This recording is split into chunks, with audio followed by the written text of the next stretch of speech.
My name is Tinu Thomas, and I'm actually another alumni of ABBS from the 2018 to 20 batch of PGDM. Currently, I work in the alcohol beverage industry and work for a company called Wine Park, which is an importing company based in Bombay. And we are one of the largest wine importers in the country. And I look after the Karnataka market for them in both sales and marketing.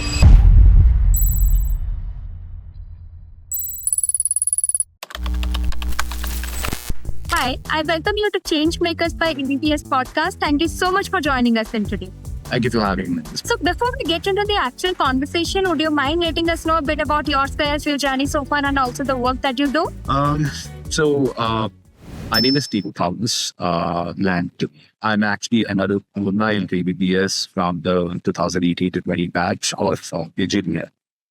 Currently, I work in the alcohol beverage industry and work for a company called Wine Park, which is an importing company from Bombay, based in Bombay. And we are one of the largest wine importers in the country. And I look after the Karnataka market for them in both sales and marketing. I think having said that, I have 7 years of work experience across multiple industries and domains, engineering and entrepreneurship venture of having started a good restaurant in Bangalore.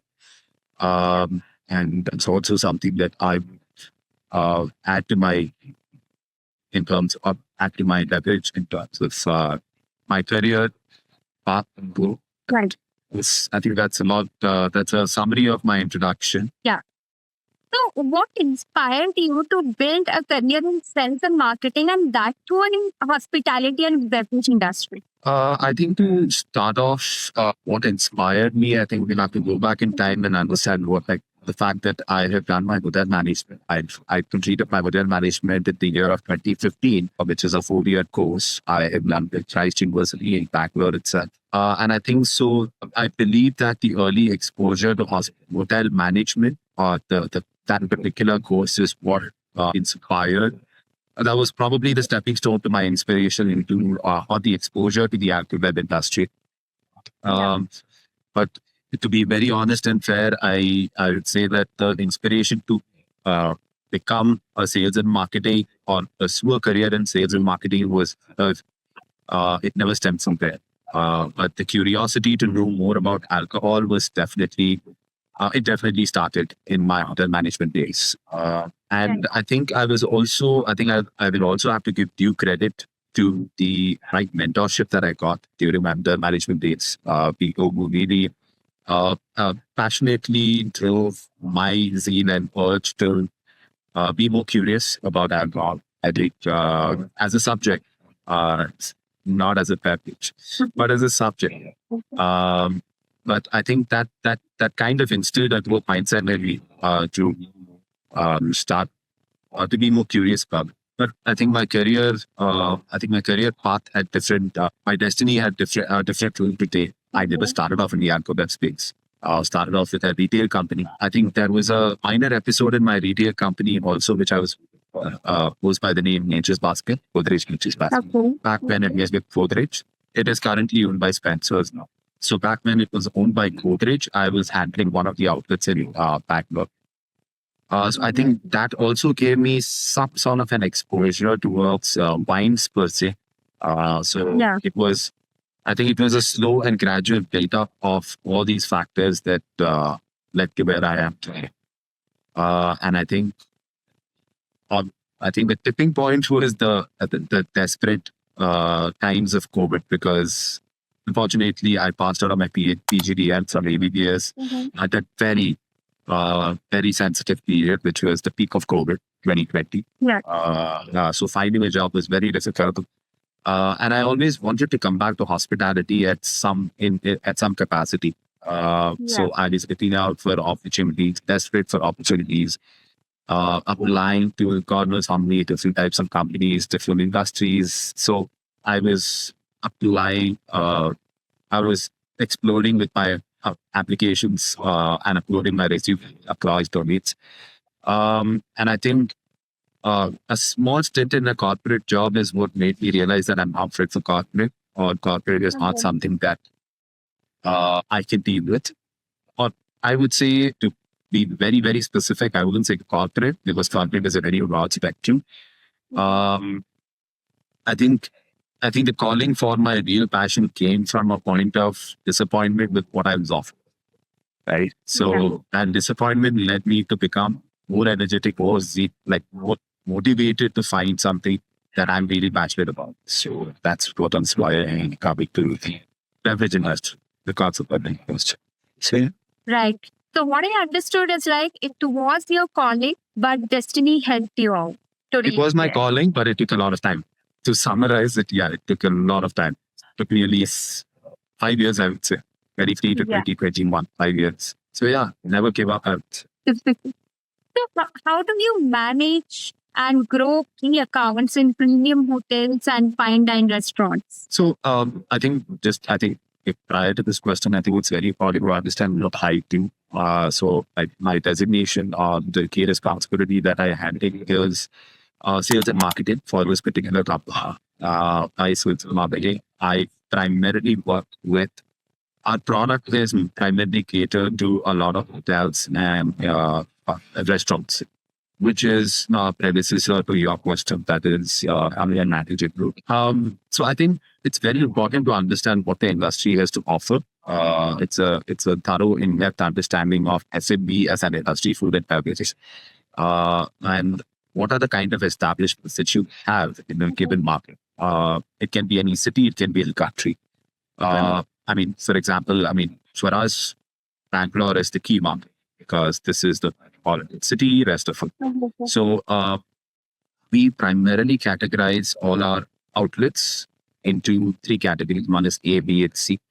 Now, these categories is purely based on the annual sales and volume generated from a particular restaurant or hotel. I think post which we obviously having them thorough understanding, and this is purely data driven. It cannot be on an assumption or a gut feeling that okay, there is potential. So we do spend a lot of time in data mining, data management, data analysis at whatever capacity of the raw data that we get, which is mostly in the Excel format.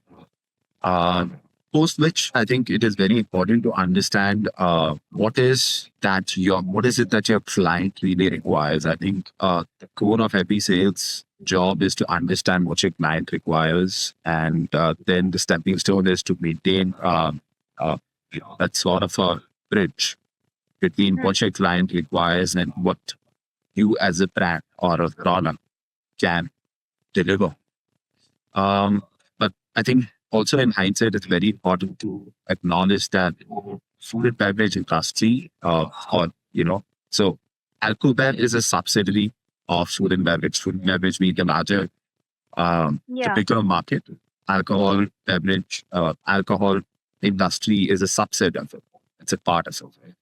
And it works on relationships. And I think the relationship management that you maintain with your client becomes the crux and becomes the foundation of the association that you build over a period of time. And I think once you categorize your outlets, once you understand what is it that your client requires, once you sort of start building that relationship, it's very important to understand what is it that the client requires, and then we broadly categorize it into sales and marketing.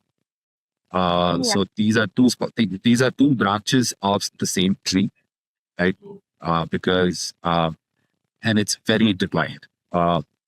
Your marketing is purely driven by sales, and your sales will only be as good as the marketing that you do for your product with the client. So it's very important to understand those two segments as well. And obviously, once you have these points, data points in place, or have a thorough understanding of this, the return on investment of the acquisition cost, trying to not have as much of attrition as possible with the client, because client attrition can happen overnight if you don't deliver, or if you overpromise and underdeliver. So I think something that I always keep as a principle is never overpromise, because the chances of you under delivering is always is never in your omens. It's always out of here. So it's always better to have. It's better to be on the safer side than to be overpromised. That's how you. I mean, I think that's a larger spectrum or larger, broader understanding of how we really maintain. Right. And it's a time-consuming process. Right. So, like the professionals, especially in sales and marketing space, they have each and every professional have their own negotiation style. So, what is that one negotiation lesson that has really helped you to win long-term clients? I would say active listening. Be a good listener. That I realized. I mean, if, anything that I have gained as an experience or as a lesson in my tenure with sales and marketing is that it's never about what you can offer, but it's really about what the client wants. So you have to constantly listen to what the client wants and have to spend time with them. You have to dedicate time, have to disconnect and disconnect from world around and connect with them. Listen to their listen to their requirements, their needs, you have to go down to a very improved level to understand what is it that they really need. I mean, they might give you abstract hints, right? Because they might not have the whole picture yet. But actively listening to them helps you understand or design a framework for them, which helps you to create a bundle in terms of products, in terms of offerings, in terms of marketing strategies, in terms of sales strategies. And then obviously, what is the long-term picture or the canvas that you're making for? That's something I think active listening is something that I would say is one negotiation skill. It's not a negotiation skill, but it's a personal skill that you do. Yeah. Absolutely. So you have conducted a lot of training sessions on wine selling. So how do you train your team to sell wine in a smarter way and serve in a better way? So I conduct a lot of trainings for most of the F&B establishments with the products that I sell. So that becomes a mandate for our company to give trainings, which I personally take care.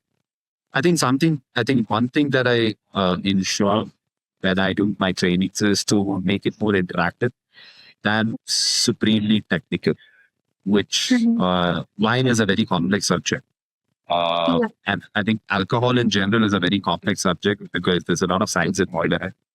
And so it's easier, but the person that, the people who are sitting on the other side and listening to you through the training may not be at the cognitive level or the conscience that you are on the same page. That they're not cognitively as knowledgeable as you.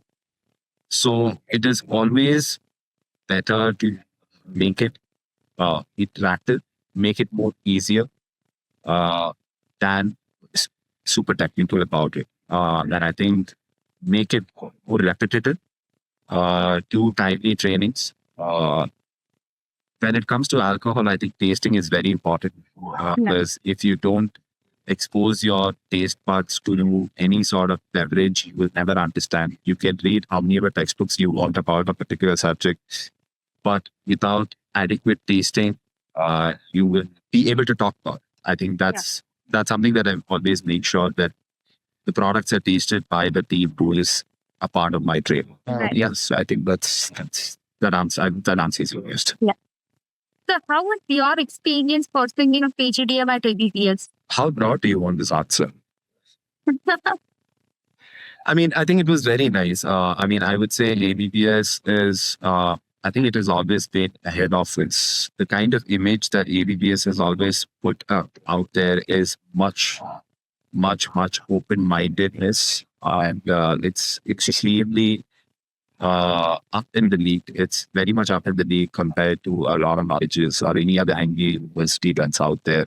The curriculum is very much up to date. I think the management, the team, the professors, I think they were all well equipped enough to teach and be open-minded enough to expose the students to the relevant subjects, the relevant topics, the relevant trends, everything. I think if I am to summarize it, I think ABBS is a very relevant institution rather than just making it just about just any other thing as a college. What be your advice to the students of ABBS who want to grow in their career in sales, marketing, and leadership role? I think primary is one thing that I have always made sure, or I think something that I realized very late in my college days, or since my college days, is to prioritize your communication, right?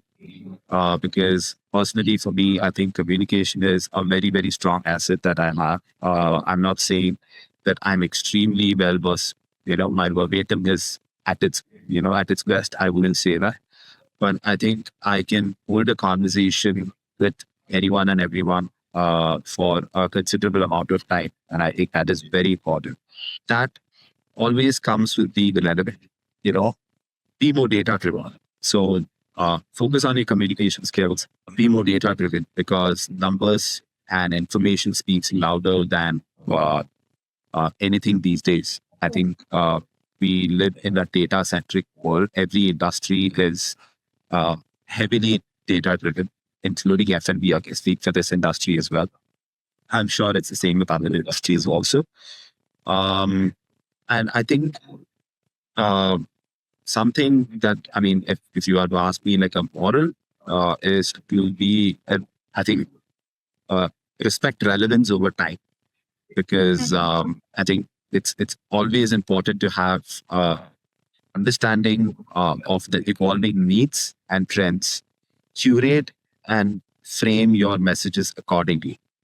So rather than being a static product in the market. And I think this market, I think from a job perspective or from a professional standpoint, it's an extremely competitive market. So you need to be relevant.